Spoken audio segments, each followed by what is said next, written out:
Hello and welcome to legal knowledge with advocate Noor Yakub Shaikh. तो आज का टॉपिक हमारा है कि अगर आपने भी लोन लिया है और लोन नहीं पे कर रहे हैं और रिकवरी एजेंट आपको परेशान कर रहे हैं, या आप लोन पे करना ही नहीं चाहते हैं, या आपकी जॉब चली गई है, बिजनेस पूरा शट डाउन हो गया है, आप बैंक करप्ट हो गए हैं और आपको रिकवरी एजेंट बैंक्स के हैरेसमेंट से इतना फ्रस्ट्रेट हो गए कि आपको समझ में नहीं आ रहा है क्या करना है। तो ये है आपके पास में कुछ लीगल स्टेप। तो वीडियो को एंड तक ज़रूर देखना और लाइक शेयर सब्सक्राइब करना मत भूलना। तो चलिए शुरू करते हैं आज की वीडियो में। तो देखिए, सबसे पहले तो ना हम ये जानेंगे आज की वीडियो में। तो चलिए शुरू करते हैं आज की वीडियो। तो देखिए, अगर आपने सबसे पहले होम लोन लिया है और होम लोन अगर आप नहीं पे कर रहे हैं, तो 3 मंथ के बाद में ही आपका हो जाता है एनपीए और फिर बैंक आपको डाल देती है डिफ़ॉल्टर की लिस्ट में। और 6 मंथ के बाद में आपके घर पे सबसे पहले लग जाता है एक नोटिस।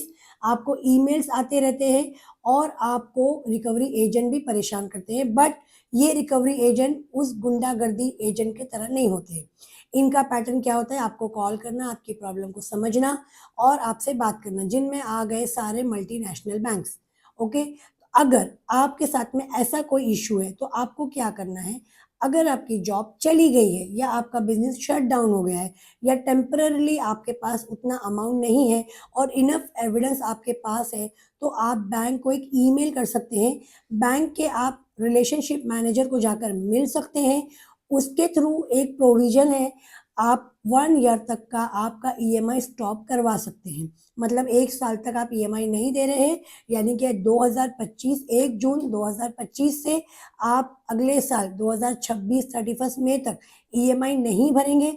आपको कोई भी कॉल नहीं आएगा, कोई हैरेसमेंट नहीं होगा, लेकिन फिर 1 जून 2026 से आपको आपके ईएमआई स्टार्ट करने होंगे।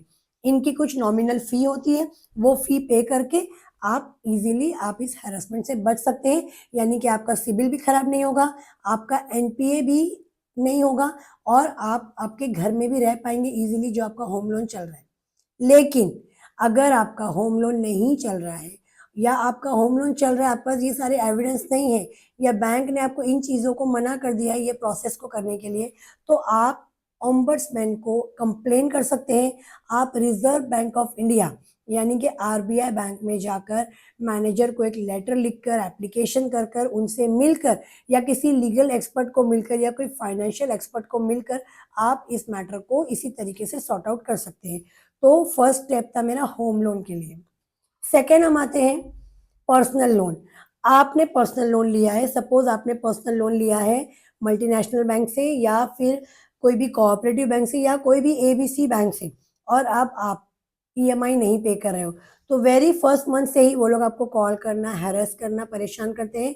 इवन दो सेकंड ईएमआई के बाद में आपके हाथ में गाली-गलौज करना और थर्ड के बाद में मैन हैंडलिंग करना, घर पे आना, गंदी गालियाँ देना, मारना, पीटना। सम टाइम तो हमने देखा है कि बहुत सारे मैटर में वो लोग आपको रास्ते में से किडनैप भी कर सकते हैं और ऐसे मैटर मेरे पास आए भी हैं जिसमें किडनैपिंग तक हुई है। तो इन चीज़ों के लिए आपको क्या करना है?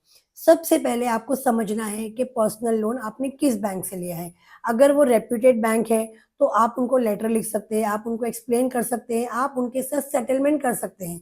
सेटलमेंट के लिए क्या प्रोसीजर है, कैसे है, उसके लिए आप 1 टू 1 मेरी अपॉइंटमेंट लेकर मुझसे बात कर सकते हैं।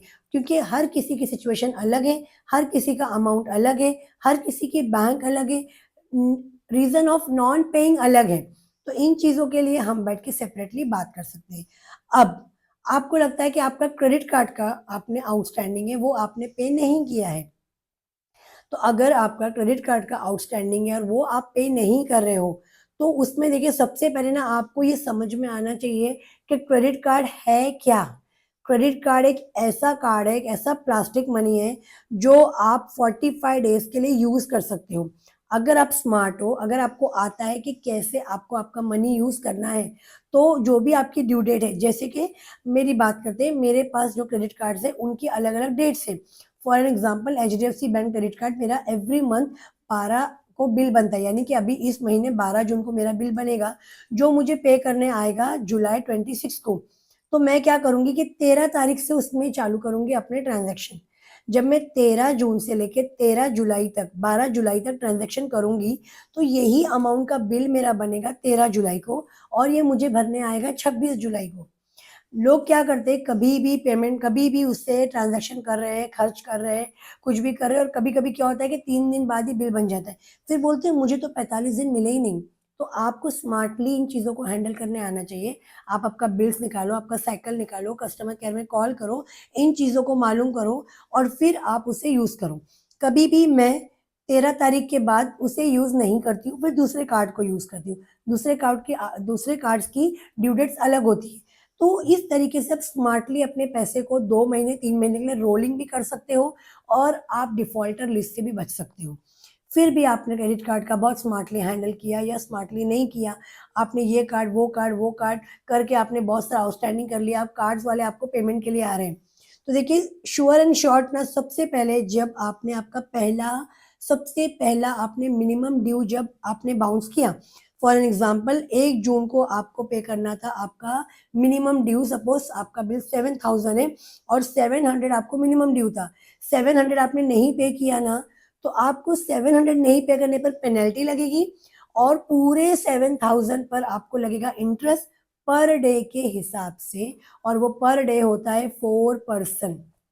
अब जितने दिन आप नहीं भर रहे हैं, उतने दिन का 4% सिर्फ़ 7000 पे नहीं, 7100 सपोज़ हो गया, 7200 हो गया, तो एवरी डे आपका जो अमाउंट बढ़ते जा रहा है, तो उसके ऊपर आपको आपका इंटरेस्ट लगते जा रहा है, आपको पेनल्टी लगते जा रही है, आपको फ़ाइन लगते जा रहा है। फिर आप बोलते हैं मेरा तो कार्ड का लिमिट 20,000 था, 25,000 था, 50,000 था, लेकिन अब मुझे पे करने के लिए 2 लाख 3 लाख आ रहा है, इतना तो मैंने खर्चा ही नहीं किया।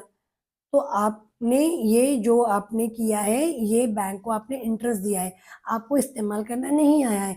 तो इन चीज़ों के लिए अगर आपको कॉल्स आ रहा है, इन चीज़ों के लिए आपको हैरेसमेंट हो रही है, तो सबसे पहले क्रेडिट कार्ड से पैसा देना ही इल्लीगल है। दूसरा रिकवरी इल्लीगल है।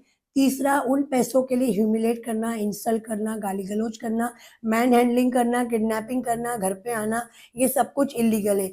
इन चीज़ों के लिए आप इमीडिएटली पुलिस कंप्लेन कर सकते हैं। उस कंप्लेन को आप जितने भी रिकवरी एजेंट आ रहे हैं, आप उनको उन कंप्लेन में बुक कर सकते हैं, हमने किया है। अगर आप देखेंगे तो मेरी 2 वीडियोज़ हैं, जिनके अंदर मैंने अपने दोनों क्लाइंट्स को इसी तरीके से पुलिस स्टेशन लेकर गई, उनकी कंप्लेंट्स कराई, अब जाके उनका हैरेसमेंट कम हो गया है। पैसे तो उन्हें भरने हैं, इंटरेस्ट तो उन्हें लग रहा है, ईमेल्स तो उन्हें आ रहे हैं, लेकिन क्या बेनिफिट हुआ? बेनिफिट ये हुआ कि अब उनको हैरेसमेंट बंद हो गया है। तो इन चीज़ों से आप बच सकते हैं। तो home loan, personal loan, credit card, इन तीनों टाइप के लोन या फिर आप कोई भी कंज़्यूमर लोन ले रहे हो और इस तरीके से आप फँस गए हो इंटेंशनली या अनइंटेंशनली, या आपके कोई दोस्त ने आपसे पैसा लिया, क्रेडिट कार्ड यूज़ किया और नहीं पे कर रहा है और इन सारी चीज़ों को लेके आपको लगता है कि आपकी प्रॉब्लम सॉल्व ही नहीं हो रही है, तो आप स्क्रीन पे दिए हुए नंबर्स के थ्रू मुझे कॉन्टैक्ट कर सकते हैं। अपॉइंटमेंट बुक करके 1 टू 1 लीगल कंसल्टेशन ले सकते हैं, ऑफ़िस आ सकते हैं, फ़ोन पे बात कर सकते हैं। आई होप कि मैं आपके मैटर को सॉर्ट आउट करने के लिए पूरा-पूरा आई होप कि मैं आपके मैटर को सॉर्ट आउट कर सकूँगी और इस बारे में आपको एक बेटर लीगल कंसल्टेशन दे पाऊँगी, तो आप मुझसे कॉन्टैक्ट कर सकते हैं। तो मिलते हैं अगली वीडियो में ऐसे ही नई लीगल नॉलेज के साथ।